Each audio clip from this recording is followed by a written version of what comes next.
Today, I'm joined by Sofia Pettersson, Community Manager at Apog Labs. Sophia's path into the role of Community Manager, and indeed into the video games industry, is not a straightforward one, and hopefully we can hear about that during our conversation today. Welcome to the show, Sophia. Thank you so much, Dee, for having me. It's really fun to be here. And as I often say to guests, I'm really sorry that I butchered the pronunciation of your name. Would you like to say your name properly for the benefit of the listeners? Yeah, so it's a Swedish name, so it's pronounced in Swedish. You say Sofia Pettersson, but it's fine. It's fine. Now, Sophia, on your LinkedIn profile, you've written this little expression, which I love.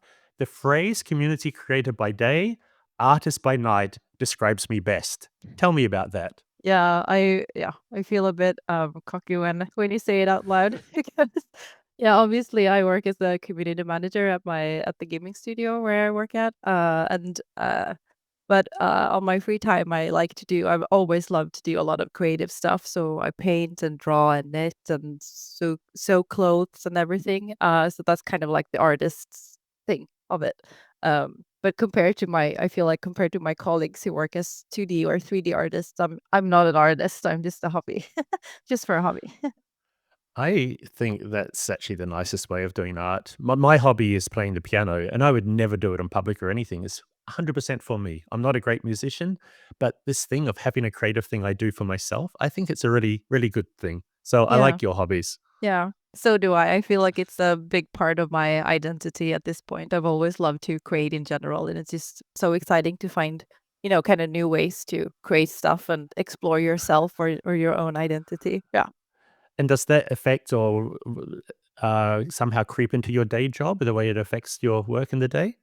I would say yes. I have the benefit of having or needing to do a lot of creative stuff in my day-to-day work, and I really, really, really love that about my job. It's amazing, really. Great. Now let's go into how you became a community manager. In the intro, I already suggested it wasn't like a typical path or it was a long path. Tell me how you got into being a community manager, and you can tell me in as many words as you want. You can go Yeah. back to a year ago or to your childhood. It's up to you. Yeah. So, I've always kind of struggled with, uh, the classic struggle. What am I to do with my life? You want something that you enjoy doing and that you can see yourself doing for basically the rest of your life. And so for the last couple of 5 years or something like that, I was living. As of right now, I work in the south of Sweden in Malmö. But before that, I was living in the middle of Sweden almost, a bit north of Stockholm in a city called Uppsala, and there they have a big university, University of Uppsala. And so I was studying there, and I managed to get some jobs that eventually led up to a full-time job as a alumni coordinator. And I was kind of, you know, I was happy with it, but it wasn't like wasn't very passionate about it. And then when I had been working there for like a year or so or something, I saw actually a company in Malmö called Shark Mob, a gaming company, that they had put out a position for a narrative writer for a game. And I just kind of said to myself, oh my god, this looks so exciting because I've always, I love to create and I've studied a lot of language at the university, so I love to write and stuff as well and not only do visual things. And so I felt that that would be something that would suit me very good. And I had also been, thinking about maybe getting into what's that called? Like the museum industry to write, Okay. I was thinking about that, and then I kinda saw narrative writing within games, and I thought, "Oh, that sounded even more interesting," but I did not dare to apply for that position there and Why then. not? Why not? I was I was young and stupid. No. I was just, yeah, I was a bit you get a bit self-aware, I guess, and Uh-huh. I obviously didn't have um any background or what's that called? Like experience in that Exactly, type of work. yeah, so I just didn't do that, and also it didn't really work with how my life was at that point. So I continued to work at the university, and things went by, and then one day, a bit maybe a year and a half ago, my life really took an 180 turn for the worse at that moment. Okay. It was Um, really not nice. And I had to quit my job.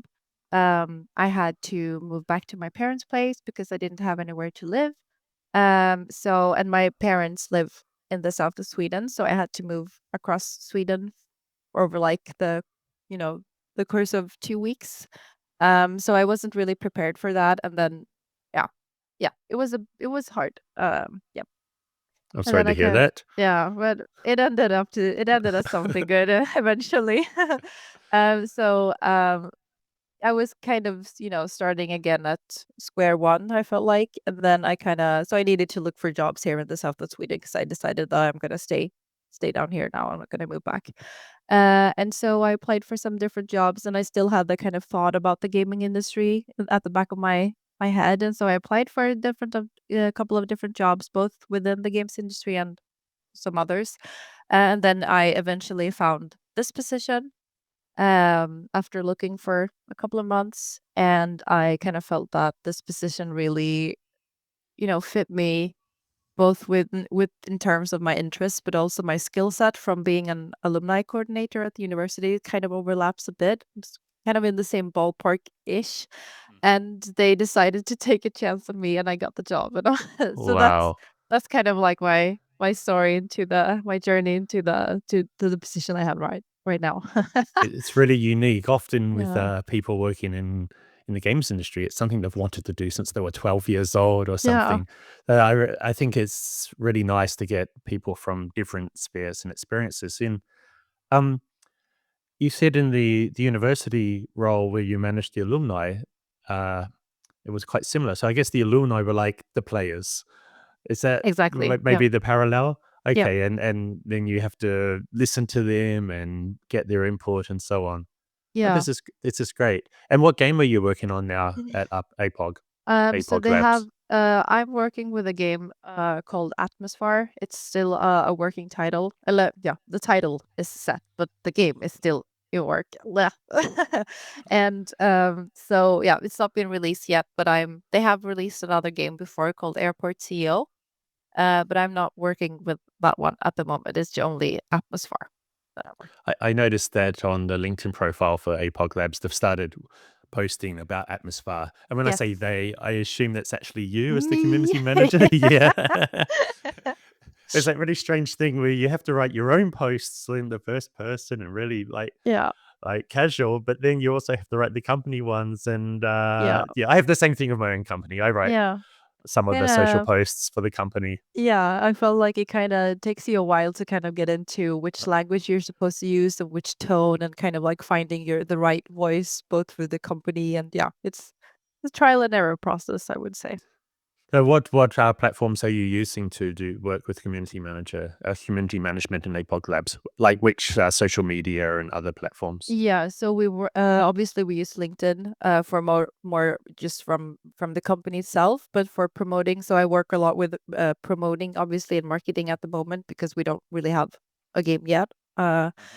So I'm trying to create some hype. And we use TikTok, and Okay. we use TikTok is the one that's going the best for us, I would say. And we also mirror everything we post on TikTok onto YouTube Shorts.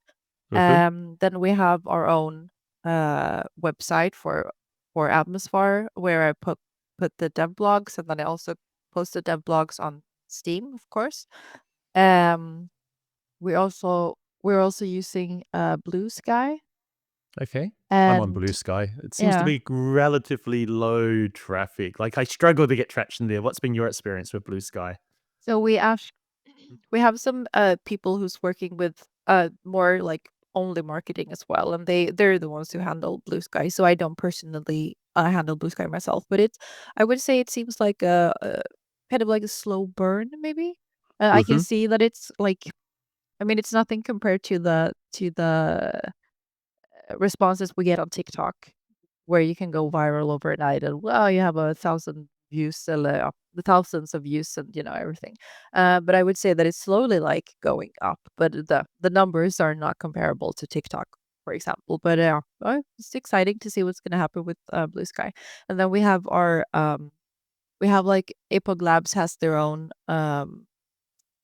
blog forum, or what you call that, both for Apertio, and then we have a subcategory for Apple where I post things as well. And then we use Instagram too, but it's mostly TikTok. That's the biggest one for us, I'd say. Oh, that's really interesting. I saw recently some industry news that YouTube has become really important for game discovery, but in here I'm hearing that TikTok is actually more important or working even better for you. This Yeah, is this is nice to share. I mean, this is the stuff we all want to know, right? How do we actually yeah, get people to know about what we're doing? yeah. But it's, even if TikTok is, it's obviously one that's working best for us, and I would say that TikTok, at least in my experience, is one of the biggest platforms there is at this moment. I would still say that going viral on TikTok is kind of key, to get people to even notice you in the first place. But I would say that going viral takes a bit of, you can't just post a video and then expect it to, take off. You have to, one thing that I've learned with doing videos and stuff is that you really, really have to keep it as fast as you can. You have to, as the scenes, the shots have to be like 1 second for each shot. Otherwise, people are Wow. gonna lose interest. It's really, really difficult because you want to showcase so much from the game, but you can't do that because it's gonna take too long of a time. So yeah, yeah, you have to think about when you're editing videos for TikTok. There's so much energy and so much effort. Yeah. Listeners, I have to say that before these interviews, I always brief people in advance the questions I'm going to ask. And we've gone completely off track. I did not warn Sophia in advance that I was going to ask her about what social media works. And I really appreciate that you went down that path and that you actually were able to do it so eloquently. But let's go back more into the topic of community management and your Yeah. story. Mhm. So, do you have any memorable experiences as a community manager in the what, seven months is it since you've been working at Yeah. Apog Labs? Yeah, I think I started by the beginning of November, and I yeah, I think I told you that before, that I think it's a bit difficult to find like a specific, like this specific moment is one that I really remember. But I would say that in general, how I view my job is, um, I work with both the external community and the internal community. So I work with hopefully what's going to be our players in the future. But I also work with, doing things for my colleagues, planning events, doing, summer party, or, stuff like that, and or team building experience things, yada yada. And when I think about my job, um, I think it's so fun because I feel like my job is both on the external and internal side is essentially just to give people a good time. And I just think that's so amazing that I get to do that for a living and I get paid to do that. It's so fun. So to create like, nice experiences for people in the way that I can, both for my colleagues and for um for the players or the fans or the audience or what you want to call them. Um and How I does that just differ? How does that differ, giving the players to be the external people a good experience or fun and giving your internal team? How does that differ? so I mean, a big factor, like the biggest factor, obviously, is that I get to meet my colleagues every day and I get to talk to them, obviously. Whereas with the players, it's more of, there's always this boundary because we're bound to digital screens or whatever. Um, and so when you work with, and you also don't really get the same kind of, so you don't really get the same kind of connection to people, or to individuals rather, as I do with my colleagues. And so when I'm working with my colleagues, I mean, we're kind of a small studio. I think we're 15 people as of right now. And so it's much more, it's easier for me to kind of give that individual, attention, or, you know, uh, have that relationship, professional, obviously, but have that closer relationship to a colleague than to a fan and or a player. And when it comes to players, there's more that I have to give them something all of the time. I have to come up with Yeah. things to give them. Whereas with my colleagues, I can kind of like I can see what they're doing, and I can be more passive in that kind of relationship because I can comment on what they're doing or hype them up because they're doing an amazing job. So that's kind of the difference, and it's more. I mean, both of them are very very hands on, but I obviously I can't plan a party for the or a team building thing for the players. That's not really how it works. So you were saying that with the team you work with, you can see what they're doing and respond to that. So this is great. You always have something you can say and talk about. But with the players, how do you face the challenge of always having to be producing more for them? Is more content in various forms? Yeah, that's a great question. I'm still figuring that one out. You have to be really, really uh creative in general, I think, because a lot of things in our game is that we have, the idea or the decision has been made, so we know that this is going to be in the game. And I need to kind of show that to the audience that this is what the game is going to be like, but maybe we haven't pushed it or like built it in the game yet. So there's nothing visual for me to kind of show them. And that's where you have to be really creative and kind of think about um how can I communicate this, and not only through text, because that's people like visual stuff. Yeah. So Yeah. you have to be really inventive in how you do things, and maybe you have to create something on your own. Obviously, labeling it as like concept art or whatever, so they know that this is not a photo from the game. You have to be really transparent with everything you do, but still kind of creating something on your own, but still keeping it true to the idea of the developer, so they don't feel like I've gone rogue and just done something on my own. It's a fine line to thread, and kind of think about how you can maybe use kind of the same imagery or the same scenery or whatever from the game, and then kind of build a story around it in different ways, so it still feels like it's something new for the audience, even though I kind of essentially use the same material. But yeah, Yeah. it's a working process, that one. I guess going back to where we started the conversation, this is where your creative nature, when you're working at home on your own hobbies, this probably is where it creeps into your daytime work, Yeah. right? Having to Yeah. be thinking all the time what you can do.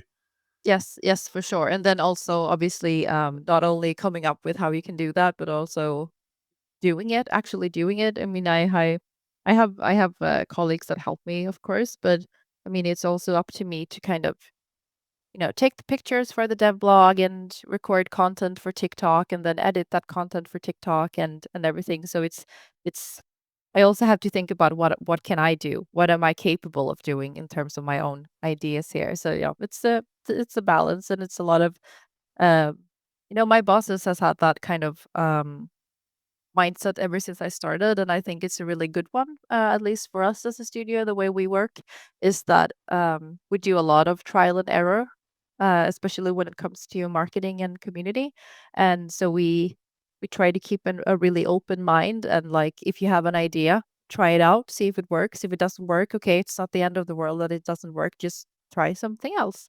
And I think that's very it fits me very well to kind of work that way, both because I am the way I am and also because I'm quite new to this industry in general. So everything is kind of new for me here. So it's just good that I can kind of feel, secure in that my bosses and my colleagues kind of give me that space to try things and don't, you know, uh, scold me if it doesn't become perfect at the first try.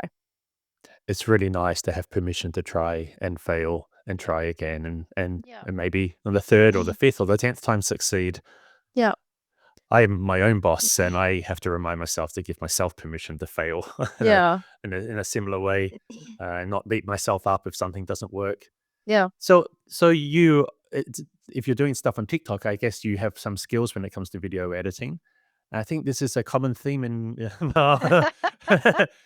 for people not seeing the video here. There was a look that said, "Well, I don't know, maybe you say that," but I think Yeah. this is a common theme for community managers: is you need to have these skills right across a whole lot of different ways of communicating, and maybe Yeah. not all of us have those skills, but do you have particular ones that you lean into? Um, w what is this is a Particular bit skills in the yeah, yeah, content creation. I understand.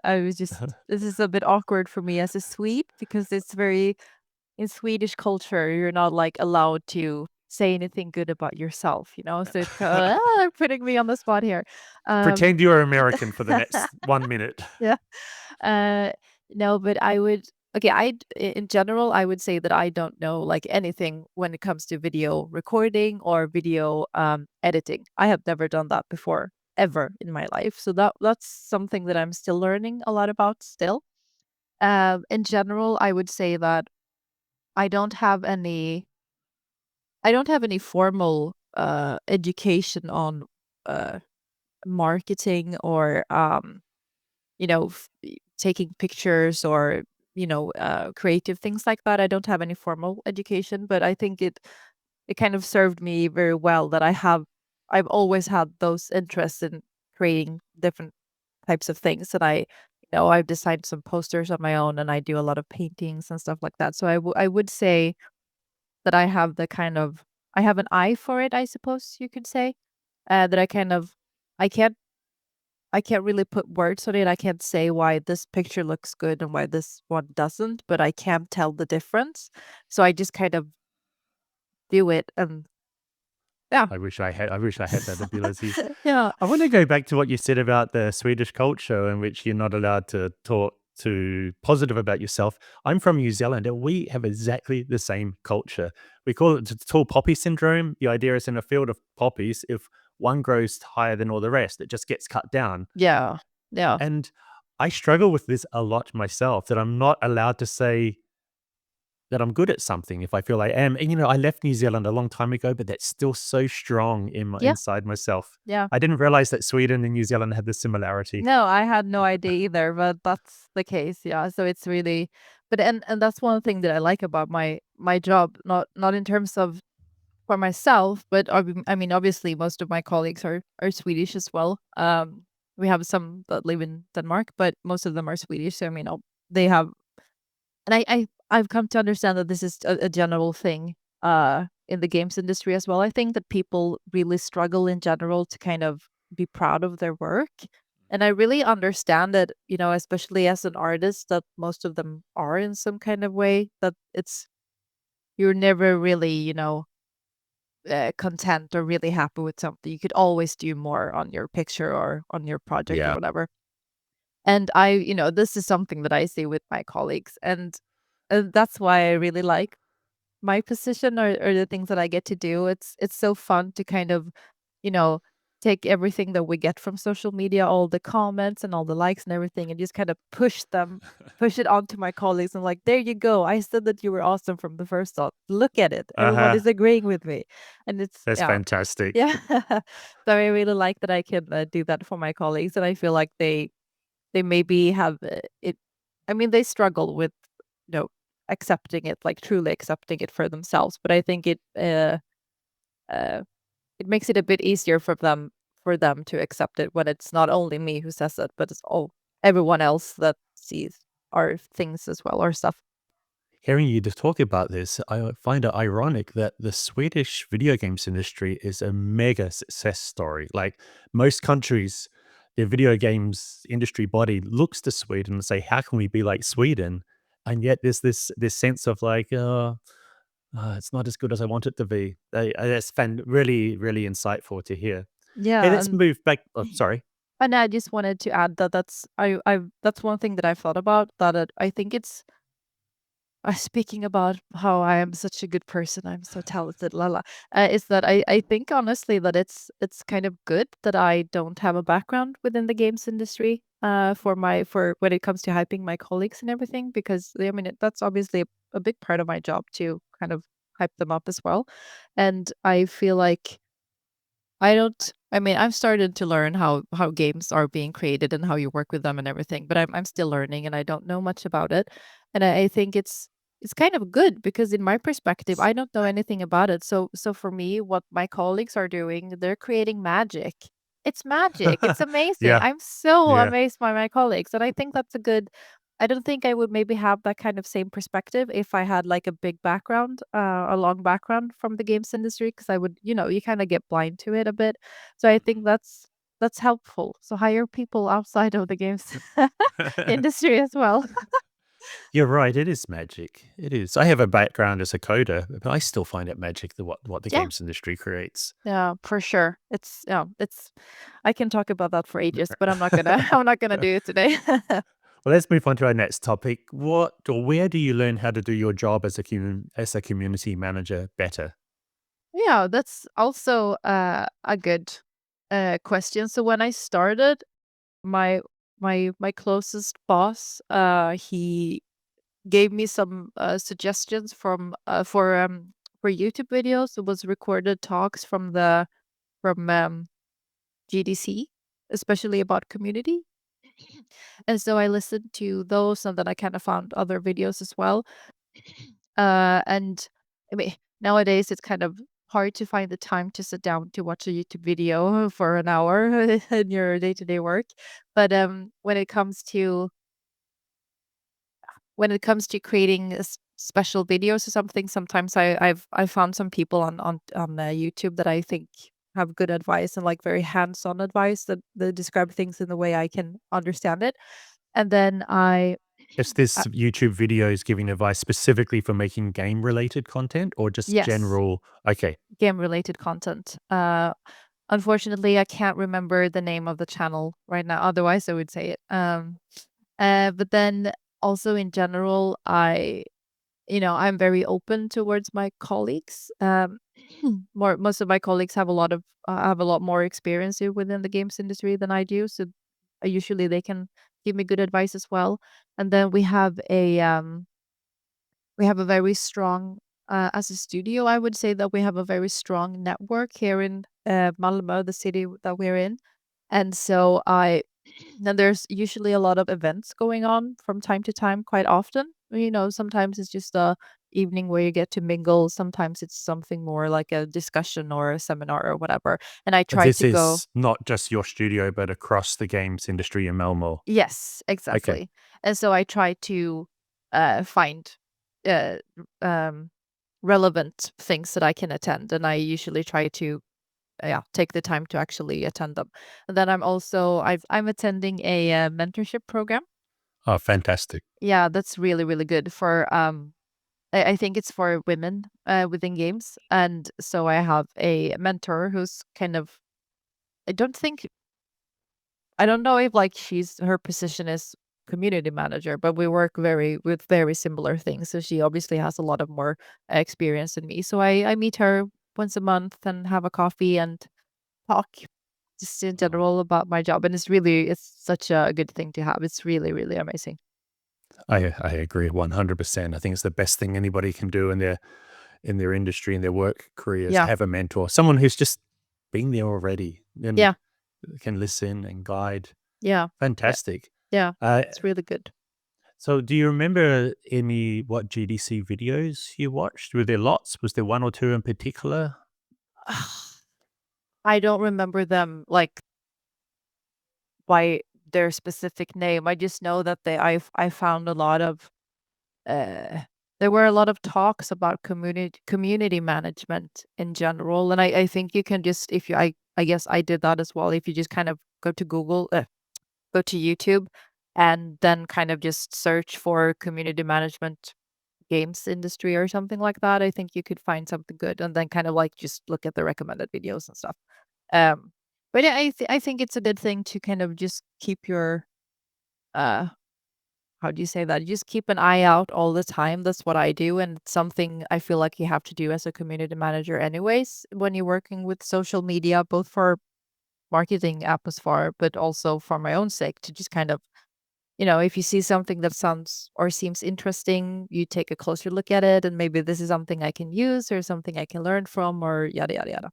And then obviously when when I started writing, so as I said, we do a lot of trial and error. And so when we want to try something new or something that we haven't done in terms of our game yet with the marketing around that, I sometimes we kind of look at other studios, how did they do this thing that we want to do? Is there any trend going on, or what worked? How much? how many comments or likes did they get when they did this? Should we do the same kind of thing, or should we, so you kind of take inspiration as well, not copying, but taking inspiration and just kind of see what seems to, take off or really land well for the audience. And then what doesn't, obviously. Yeah. Let's say the listener is starting their very first job next week as a community manager, Yeah. like you, like you were not so long ago. They're brand new to the role. Yeah. What tips do you have for them for what they can do in their first week on the job? Oh, yeah, that's also a good question. When I I'm started, asking you this one specifically because this should be quite fresh in your memory. yeah, yeah, yeah. So when I started, I just tried to learn as much as possible, and I I had a lot of whimsical ideas at the beginning because I didn't really have an understanding to how everything works within this industry and how you do with, yeah, what you do with games and stuff. And so I kind of wrote all of my ideas down, and then as I learned more things, I got new ideas and I wrote everything down. And now when I revisit that specific document, I'm kind of embarrassed because many of those ideas were so unrealistic and just no, not good ideas. But I think it's a good thing to just I think still it was good to kind of write down my ideas that I got from when I started to learn things as like because you can't, both for your own sake, you could kind of like really see how much you learn, you can see your progress. And I also think that sometimes the best ideas come when you haven't been like I don't know how to say that, like colored or biased by your work yet. So I think that was a good thing. And in general, I mean, at least in my studio, as I said, I have the benefit of being able to try things without being scolded if it doesn't work. So I think dare to try things. And if it doesn't work, it doesn't work, and that's just don't do it again. Try something else. That's and then also just at least in my position, you have to wear a lot of different hats all of the time. So also be prepared for that. You know, before I've gotten a new colleague now that handles those things instead. But before I was also like kind of office manager as well. So you have to, like create this super big marketing campaign, but then you have to, take a pause on that because you need to sort out the trash sorting system for the office. And, it's very, so you have to be really flexible in your mindset, I would say, and be able to kind of jump between different projects during even the same day and kind of yeah, that's yeah. And ask your colleagues, like if there's something you don't know or don't understand, ask them. People in general like to tell you about their job or their experience. So just ask people. Dare to ask the stupid questions. That's usually what I do, and it's worked for me. I really like the idea of writing down all your thoughts in the first week or two, the first few weeks, Yeah, and ongoing, and then revisiting. I think that's a real morale booster when you go back and look. Oh, I have developed. I would never think of that thing that I had back there. But look, I also had some pretty good ideas too, right back at the beginning. yeah, I and really like it. sometimes, yeah, and you could. I feel like even though some of my ideas were very, no, we can't use them at all. But I still feel like sometimes you can take kind of like the core of the idea and then kind of transform it so it can work when you know more. So that's something I would say. Yeah. Sophia, last question, and this is a very important question. What game have you been playing lately? Oh, I know that I'm late on it, but I'm playing Red Dead Redemption 2. Wow, how do you find time for that with your hobbies that you told us about Yeah, drawing I and knitting and sewing? How on earth can you have time for Red Dead Redemption Yeah, 2? I don't. That's the issue. That's the issue with having too many hobbies is that you always have Mhm. to sacrifice something in order to be able to do something else. But I got an amazing apartment where I live next to my best friend, and so they have a PS5 at home, and I Uh-huh. don't. So Uh-huh. I so I usually go to her place and hang out a bit, and then I play Red Dead Redemption, and she's watching when I play it. So That's it's fantastic. yeah, it's amazing. I bought Red Dead Redemption 2 and I played like the first like tutorial chapter, which was taking hours. And after that, Nej, nej. I can't play this game. I just do not have the time to commit to the game. But you're gonna have to find time for that game because it's also it's amazing. I hope you haven't gotten any spoilers about the game because it's a very, very strong story. So you Okay, I haven't. I have a young child at home, and at the moment, well, first of all, I can't play such a violent game while she's around, that of course. and second, like having a child just takes a lot of your free time. And now Yeah. we play like cozy games together, my daughter Yeah. and myself. But Yeah. yeah, we're a long way from being ready for a game like Red Dead Redemption 2. Yeah, yeah, I get that. But you need to find the time at some point in your life because it's the best game I've ever played. Oh, that's high praise. All Yeah. right, Sophia, that's all we have time for today. Thank you Yep. again for coming on the show. Yep. Thank you so much for having me. It was really fun to be here. And where can people get in touch or find out more about you and what you do? They can find me on LinkedIn. That's where I would prefer people to contact me if they wanted to. Okay, And and I'll make it sure would we have be that link in the show notes. Yep. And it would be very fun if someone wanted to talk to me. Just feel free. I'm very open and friendly. Maybe you can be the mentor for the next generation of community managers. Give me a couple of years and then we'll talk about it. Okay, bye, Sophia. Bye, Bye everyone. bye. Thank you so much.